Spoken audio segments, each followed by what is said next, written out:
What's going on, everybody? Welcome back to JJD TV. I'm your host Josh, and today we are here for the match preview between Canada and Panama in the last match in this international window. So hopefully you guys are excited for it, and if you are, be sure to drop a like on the video, subscribe if you guys are new to the channel, and let's get into the video now. Alright guys, now we don't have any guests on today's preview. I know we've had JD and Owen on, a couple stud members of the CONCACAF Council, but unfortunately we don't have anyone for the Panama perspective, so this preview is just going to be me today. So getting right into it, right to the nitty gritty, we're going to take a look at the history between Canada and Panama for you guys.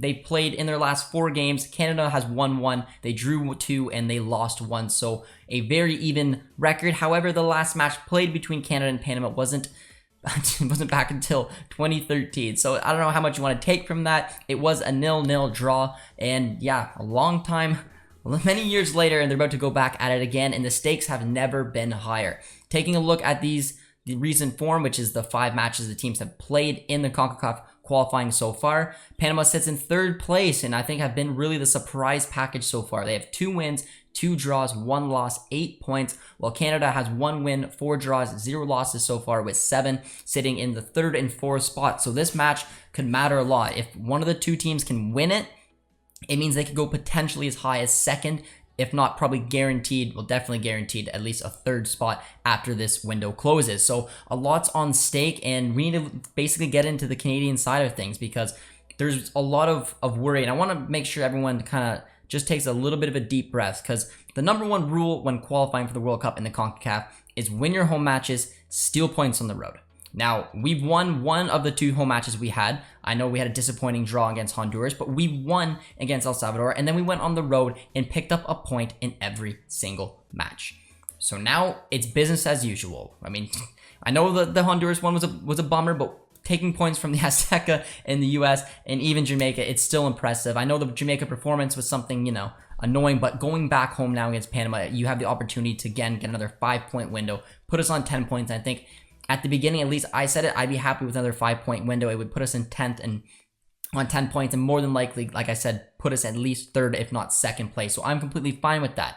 Rolling on for the Panama perspective, it's another big match for them. They just came off a really impressive 1-0 victory against the US. And I know that there's controversies in the team that Greg put out there. It was not the strongest one, to say the least, but you still got to get the job done, and they couldn't steal points on the road. It was a big loss for the US after an impressive win against Jamaica. So they have a lot to think about, as well as Panama's got some momentum coming in this side. Something that I think is going to be very important for you guys to keep your heads into is the last window.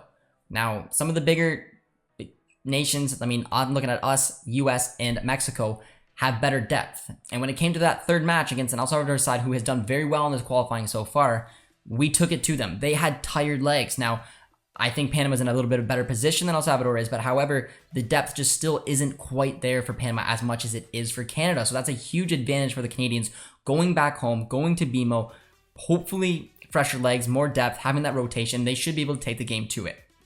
So now we're going to roll over to the predicted starting 11, and I've had a lot of trouble because I don't know the deals that are going on behind the scenes for how many minutes Davies could play, how many minutes David can play. So I don't really know. From what I've read and from what I've seen, it does seem like there's a good shot that Davies and David start. I don't know how and if that's true and how much they'll play. So given that, I'm going to kind of go through the starting 11 I kind of expect to see, and I would tell you if I would personally change anything. So I do still expect Herman to go with that 4-2-3-1. In goal, Crépeau, no surprise. Right back, I do still see Alistair Johnson there. It's interesting because, like I said, playing in a back 4, Alistair Johnson doesn't have a lot going forward, but I don't think he'll have to focus that much on this match, especially with Tejan back in the starting 11. So he can kind of just focus on what he does best, and that's more, in my eyes, in the defensive side of the ball. With, I think our skipper, Steven Vittoria, will definitely be back in. On the left center back, I'm assuming Kamal Miller will come back in, and Kamal Miller has been excellent for Canada, but I personally just have something for Derek Cornelius, and seeing what he's done in that last match, I thought he was our best player. I thought he was a really, really impressive performance. I would like to see him start again. I don't think Herman will. I do think he'll go back to Miller, but I personally would like to see Cornelius beside Vittoria. But like I said, I think it's going to be Vittoria, Miller, and left back, Richie Larea, as we've stressed is very important going forward. And then as Richie Laryea goes forward, it allows Johnston to stay back, which he's, in my eyes, more comfortable doing. And the quality can come going up the pitch a little bit more for Laryea than it could for Adekubi potentially being back there. Or even if you shifted Kamal Miller to left back and put in Cornelius. But I still think you need Richie going up there as long as Johnston is on the right-hand side. And then again, you can also debate, well, Laryea could go on the right, Miller on the left. And all that could happen. I don't know. But I respect Richie Laryea to start on the left back position. Our two CDMs, I believe Stephanie Stacchio, Mark Anthony Kay, that beautiful duo will go back in as our two CDMs. They played very well together so far. They were rested as well, both of them, against Jamaica, so it just makes sense. The iffy one for me is if Jonathan Osorio is going to start again in the hole. It could be Junior Hoylett. I don't know, but I kind of have a feeling Osorio will start again, which a lot of game time for him. Tajon Buchanan will be on the right, Alphonso Davies on the left, and then of course up front will be Jonathan David. But you could also potentially go in the 4-4-2 and start Hoylett up front with Jonathan David as well and not have Jonathan Osorio in there. But I'm just going with my gut. I think it's going to be the 4-2-3-1, Osorio as Cam, and then Jonathan David up front. But we shall see. And those are my predicted starting 11. So hopefully, you know, I'm half right. And if you guys want to put your predictions in below, I think you guys should, because Panama's going to have an interesting one as well, depending on how they're going to line up. I think they're going to have some wide players as well. So I'm going to do a couple of key matchups here for you guys to take an eye on.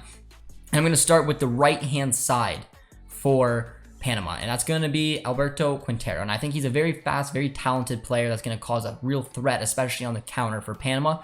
And I'm going to match him up against Richie Laryea. Richie Laryea is going to be, in my eyes, starting at left back. He's going to have to do it on the defensive side of the thing as well as attacking. And I think those two are going to have a real battle against each other, because we saw what it looked like with Alfonso going forward without that support.